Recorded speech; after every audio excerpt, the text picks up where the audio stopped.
all the students. Standard 6th subject Gujarati, chapter 10, મૂરખના સરદારો. So all the students please open your Gujarati textbook, page number 48. Last વિડીયોમાં આપણે અડધા પ્રસંગ અને અડધા પાઠનો અભ્યાસ કરેલો હતો. ત્યાંથી જ આગળ વધીએ. આ પાઠમાં આપણે સૌ જોયું હતું કે જ્યોતિન્દ્ર દવે દ્વારા લખેલું મૂરખના સરદારો પાઠમાં અકબર અને બિરબલ નામના બે વ્યક્તિની વાતચીત કરવામાં આવેલી હતી. અકબર અને બિરબલ બંને છે એ જ્યારે સાથે હોય છે ત્યારે અકબર છે એ બિરબલને પૂછે છે કે મને એવો વિચાર આવ્યો છે કે ચતુર માણસો તમે બહુ જોયા છે પણ મૂર્ખાઓ બહુ ઓછા જોયા છે, અને હોશિયાર માણસો તો બોલે ચાલે એ પરથી ઓળખી શકાય, પણ મૂર્ખાઓને ઓળખવા શી રીતે? ત્યારે બિરબલે જવાબ આપે છે કે એ બોલવા ચાલવા પરથી મૂર્ખાઓને પણ ઓળખી શકાય છે. ત્યારે અકબર એને એવા 6 વ્યક્તિઓ 6 મૂરખના સરદારો લાવી અને પોતાની પાસે હાજર રાખવાનું કહે છે. એનામાંથી 3 વ્યક્તિ વિશે આપણે લાસ્ટ વિડીયોમાં અભ્યાસ કર્યો હતો. પ્રથમ છે એ ઘોડેસવાર એને મળે છે. પછી ત્યારબાદ એ જેમ આગળ જાય છે તેમ એક માણસ મળે છે કે જે બંને હાથ પોતાના પહોળા રાખીને માપ લઈને ઊભેલો હોય છે, અને એ જ્યારે બંને હાથ લઈ અને ઊભો હોય છે અને જ્યારે પડી જાય છે ત્યારે હાથની પહોળાઈનું માપ છે જે ભૂલી ન જવાય, કબાટનું માપ, તેથી તે એમ જ હાથ રાખે છે. અને ત્યારબાદ સોનાની વીંટી ખોવાઈ ગયેલો વ્યક્તિ એને મળે છે. ત્યાંથી આપણે આગળ વધીએ પેજ નંબર 50 ઉપર. લાસ્ટ જોયું હતું કે એ અંધારામાં પણ વીંટી ખોવાઈ ગયેલી હોય છે, પરંતુ શોધવા તે જ્યાં અજવાળો હોય છે ત્યાં જાય છે, અને બિરબલ તે વ્યક્તિનું પણ નામ નોંધી લે છે. બીજે દિવસે બિરબલ નદી કિનારે ફરતો હતો. ત્યાં તેણે એક માણસને રેતીના ઢગલામાં કંઈ શોધતો જોયો. શું શોધો છો ભાઈ? બિરબલે પૂછ્યું. અને એના બીજે દિવસે નદી કિનારે જ્યારે એ ફરતો હોય છે ત્યારે તે માણસને રેતીના ઢગલામાં કંઈ શોધતો જોઈ છે, અને એ પૂછે છે બિરબલ એને કે એ વ્યક્તિને તમે શું શોધો છો? હું નદીમાં નાહવા આવ્યો હતો ત્યારે મારી આંગળીમાં હીરાની વીંટી હતી, તે મેં અહીં રેતીમાં દાટી હતી, હવે એ જડતી નથી, પેલાએ કહ્યું. અને સામેનો વ્યક્તિ છે એ જવાબ આપે છે બિરબલને કે હું જ્યારે નદીમાં નાહવા ગયો ત્યારે મેં મારા આંગળીએ હીરાની વીંટી પહેરેલી હતી, અને એ હીરાની વીંટી મેં અહીં રેતીમાં છુપાવેલી હતી, એ હું શોધી રહ્યો છું. ક્યાં દાટી હતી તે બરાબર ખબર છે? અને બિરબલ એને પૂછે છે કે તમે એ વીંટી ક્યાં દાટી હતી એ તમને ખબર છે? ત્યારે પેલો વ્યક્તિ કહે છે હા, અહીં રેતીમાં ઊંડો ખાડો પાડીને દાટી હતી. પણ કંઈ નિશાની રાખી છે? હા, નિશાની રાખ્યા વગર તે કંઈ દાટતું ખરો? શી નિશાની રાખી હતી? જ્યાં મેં વીંટી દાટી હતી ત્યાં બરાબર તેની ઉપર આકાશમાં ઊંટના જેવું દેખાવનું એક વાદળ હતું, પણ હવે એ વાદળું એ દેખાતું નથી અને વીંટી પણ દેખાતી નથી, પેલાએ નિરાશ થઈને કહ્યું. બિરબલે તેના પણ નામઠામ પૂછીને લખી લીધા.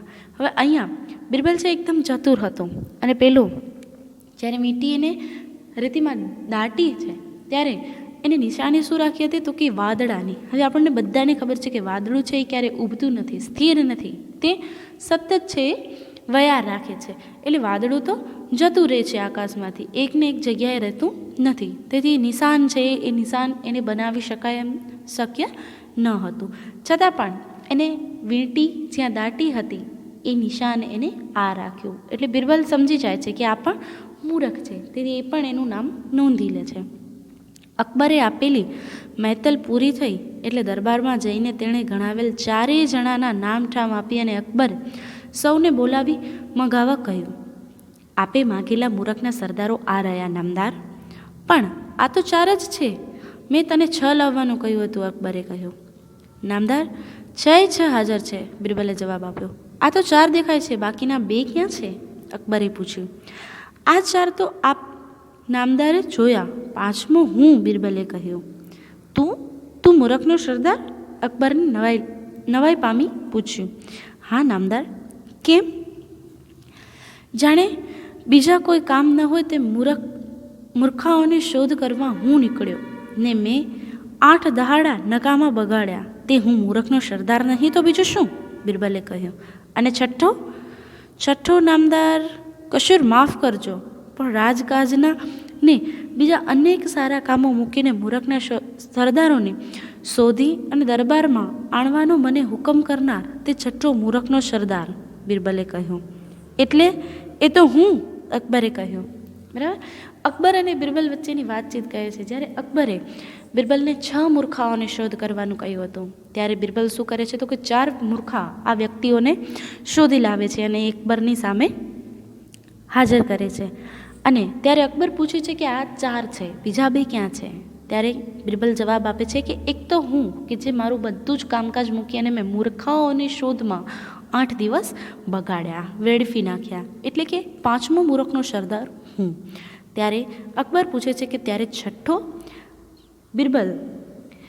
બિરબલે ત્યારે જવાબ આપ્યો કે કસૂર, એટલે કે મહારાજ માફ કરજો, પણ તમે પણ રાજકાજના બધા જ કામો મૂકી અને સારા કામો પણ પડતા મૂકી અને મૂર્ખાઓની શોધ કરવા મને હુકમ કરનાર તે તમે, છઠ્ઠો મૂર્ખનો સરદાર. એટલે અકબર એને પૂછે છે કે એટલે હું એ મૂર્ખનો સરદાર? ત્યારે, હા નામદાર, આપણે બંને, હું મૂર્ખને શોધવા માટે ગયો એટલે હું મૂર્ખ ને આપે મને શોધવા મોકલ્યો માટે આપ. બિરબલે કહ્યું. કેટલું ગુમાન, બાદશાહનું અપમાન, બિરબલને સજા થવી જોઈએ. એક દરબારી બોલી ઉઠ્યો. નહીં નહીં, અકબરે હસીને કહ્યું. બિરબલ સાચું કહે છે. એણે ટકોર કરીને પણ મને ખરી વાતનું ભાન કરાવ્યું છે. મૂર્ખાઓના વિચારમાં અથવા મૂર્ખાઓની શોધમાં અને શોધવામાં વખત બગાડ્યો છે. એ પણ મૂર્ખાએ નહીં તો બીજું શું? બાદશાહે કહ્યું. પછી બિરબલને ઇનામ આપી અને રાજી કર્યા. એટલે શું કહે છે કે અકબર એમ કહે છે કે તું તે એક રાજાને મૂર્ખ કહ્યો છે, એટલે તને સજા થવી જોઈએ. ત્યારે એક દરબારી બોલી ઉઠે છે કે અકબરને હસીને કહે છે કે બિરબલ સાચું જ કહે છે. એણે ટકોર કરીને ખરી વાતનું ભાન કરાવ્યું છે, એટલે કે સારું છે એ વિચાર આપણી સમક્ષ રાખ્યો છે. મૂર્ખાઓને શોધવામાં વખત બગાડ્યો અને એ મૂર્ખાઈ નહીં તો બીજું શું છે? ત્યારે બાદશાહ સમજી જાય છે અને બિરબલને ઇનામ પણ આપે છે. અહીંયા આખી સ્ટોરી કમ્પ્લીટ થાય છે. આઈ હોપ અને બહુ સરસ મજાનો બોધ મળે છે કે કામકાજ મૂકી અને આવા મૂર્ખના સરદારોને જો શોધવા નીકળે, એટલે કે જે વ્યક્તિ જે કામ કરે છે એ વ્યક્તિ જો એ ખરાબ કામ શોધવામાં સમય વિતાવે છે તો એ પણ વ્યક્તિ છે એ મૂર્ખ જ છે. I hope you all are understand very carefully. એકદમ વ્યવસ્થિત રીતે સમજી ગયા હશો તમે. વર્કબુકની એક્સરસાઇઝ ચેપ્ટર 10ની ફિલઅપ કરી લેવાની રહેશે અને ચેપ્ટર 10 વર્કબુકમાં પણ કમ્પ્લીટ કરી લેવાનું રહેશે. Thank you.